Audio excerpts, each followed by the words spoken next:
Meeting equity, at least the way that I define it, is that everyone in a meeting has equal access to everyone else on a direct basis. Equity to me is making sure that everyone in that meeting is seen, heard, and can contribute, but also can get out of the meeting what it is that they need to. How can the employees be equipped with the right skills, both social as well as technology skills that will help them thrive in hybrid work? I think meeting equity to me is making sure everyone has a voice, no matter where you are in the space. So this is really what the buzzword's about today. Greetings and welcome to this last in a series of 5 IMCCA podcasts to wrap up the year 2023. I'm once again David Danto representing the IMCCA today, and I'm with my fellow IMCCA board member, Rich Sasson. This week's subject is the importance of meeting equity. What does meeting equity mean? Have we achieved it or part of it? Can we truly work from anywhere? Let's hear what IMCCA member firms and industry analysts have to say about it.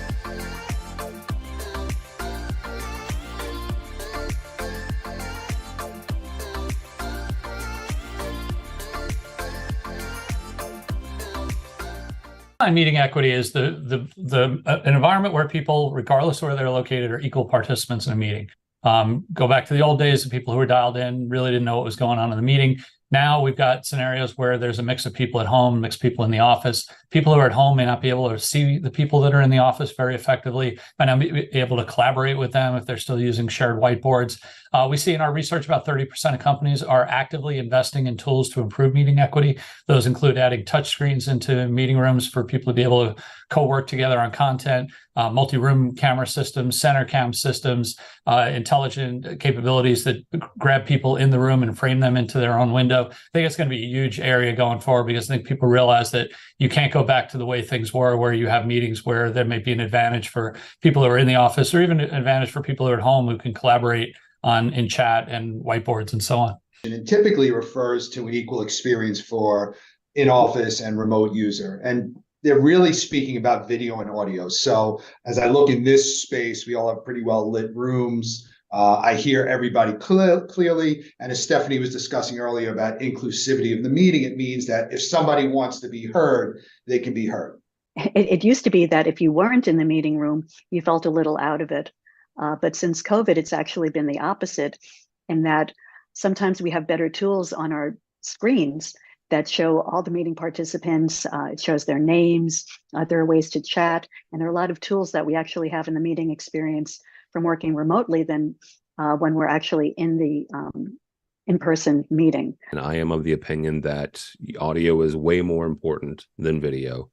I am terribly sorry to all of our video creation friends, but if you don't have audio, you don't have much of a meeting.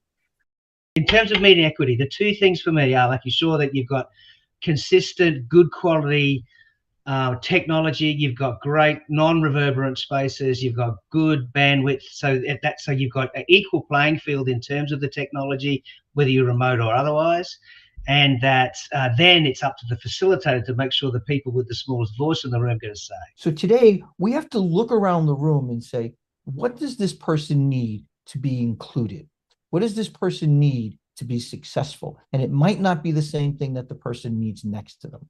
So maybe in a meeting, this person does better when they're on the other side of the glass because maybe they're a little introverted, but they're adding value through chat. Because they add value to chat better than they do verbally. We're technically at a better state than we have ever been in terms of technology being good, to have a good experience at home and a good experience at the office. But I think there's still friction there. There's still work to do. You can see it in meetings today when somebody goes to share, like it's still a little bit fumbly, it's still a little bit imperfect, or the person on remote can see the whiteboard, but they can't really engage in the whiteboard in the same way that people in the room have. So I think we've come a long way, but I think there's still opportunities to improve that experience. Do you ever have true meeting equity? I think the answer is no on there. Right. But from an equity perspective, I call it democratization, right? You have to have the same abilities regardless of where you are. I do think it's easier to have a collaborative conversation in person than it is on on video because it's more difficult to interrupt some of those things when you're on video and overlooking. You don't get as much of the room, the feel of the room, and the eyeball look and the body gestures that you necessarily would pick up on. And you're not multitasking as much, quite honestly, in these meetings when you're in person. Okay, so meeting equity is pretty simple to understand. It's just everyone. It's fairness in a meeting. Everyone being just as visible, just as audible, having just as much of an impact when they speak. And the problem is that everyone from home looks basically the way I do now. We've learned how to frame ourselves over the course of the pandemic. Everyone figured this out for themselves.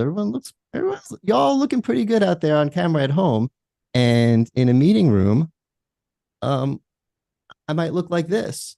So am I going to be as effective when I'm trying to talk to you? Are you gonna hear what I'm saying? Are you going to get my message? Not as much. COVID made us get better with meeting equity because people who didn't feel they were part of the meeting or able to share their information got frustrated enough to say something about it. So I think we've gotten much better as a result of being forced to get better.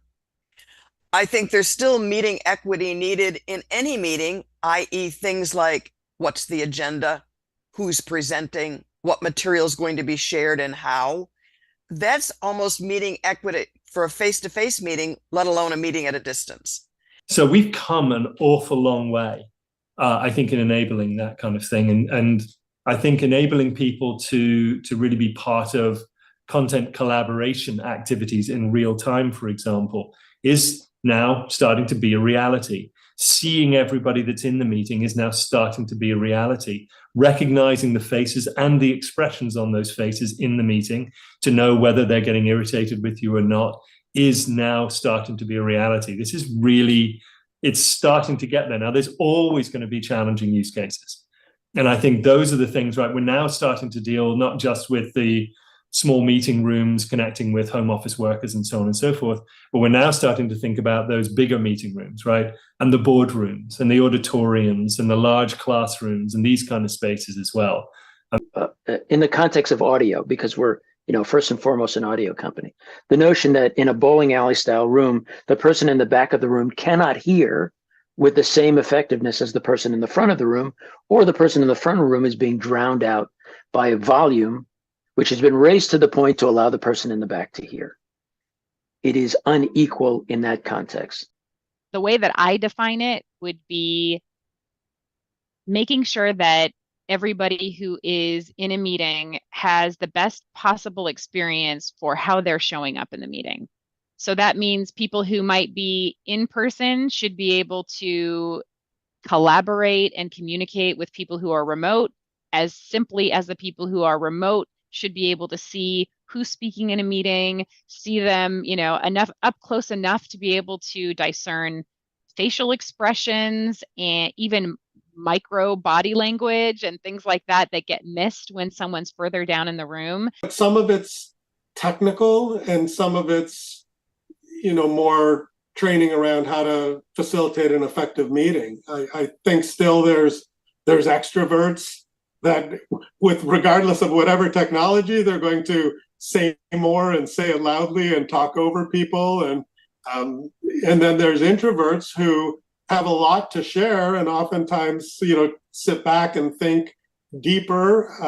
And we need tools or policies to be able to allow people at the end of a meeting. I'd love to see where a meeting, especially a larger meeting, concludes, and as opposed to teams will pop up and say, hey, well, how is the meeting quality? I would like for it to be able to somehow say, hey, were you able to get your points across? Do you feel that this meeting was effective? Was it too long, too short?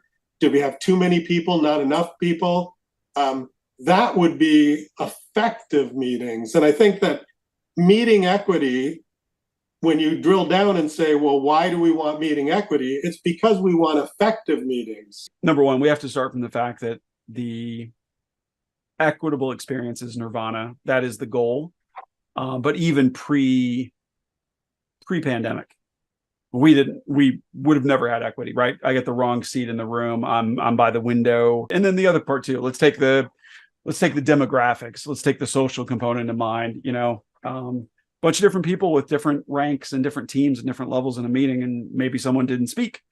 So we have to start with the idea that we are looking to try to get as close as possible. I don't think we're at a point where I don't think anybody can achieve pure equity. It's impossible. You asked, have we achieved meeting equity? Absolutely not. I think to your exact point, right? So what is meeting equity? Meeting equity is this idea that everybody has equal contribution and influence over the outcome of a meeting. On the technology side, we talk about meeting equity from a very simplistic view of that is, can I create a meeting where virtual participants have the exact same ability to affect the outcome of a meeting as in-person participants, right? That's our luxury on the vendor side to say, to me, that's meeting equity, but that's not truly meeting equity. And I'm totally with you. We've never had it. And I would argue we never will. To me, it's an aspirational goal, not an end goal. It has changed the way that we work. And I mean that in the best of senses. And it's continuing to evolve. I hate to always just put on the old man hat, but I look at the younger generation, my kids, your kids, the next generation that's just graduated college. They communicate in very, very different ways. Their expectations of communication, both personal and in the workplace, are very different from what we might have come up with. And so this idea of always on, always available, anything with a screen can be my communication device.